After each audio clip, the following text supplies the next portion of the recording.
একসাথে বলবেন, জান্নাতে যাইতে গেলে তাহলে নামাজ পড়তে হবে। আর একটা কি করতে হবে? বাবা মার সঙ্গে।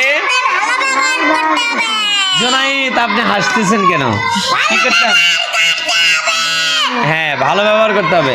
তাহলে জান্নাত, এই চুপ, জান্নাতে যদি যান, জান্নাতে যাওয়ার পরে আপনাদেরকে কি কি দেওয়া হবে এটা কি আপনারা জানেন?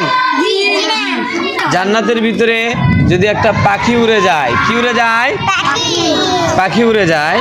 পাখি উড়ে যাওয়ার সময় যদি আপনার মন চায় যে ওই পাখিটা আমি খাবো, তাহলে সঙ্গে সঙ্গে ওই পাখি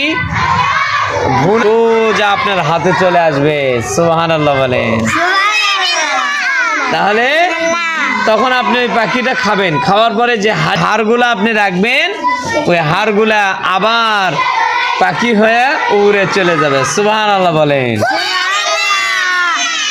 তাহলে জান্নাতে যাইতে গেলে কয়টা কাজ বলেন তো? জান্নাতে যাইতে গেলে আপনাদের জন্য দুইটা কাজ। কয়টা কাজ?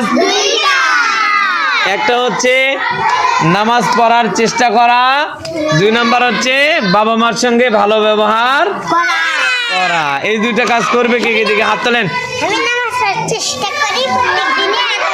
অবশ্যই করবেন। আর হাত নামান।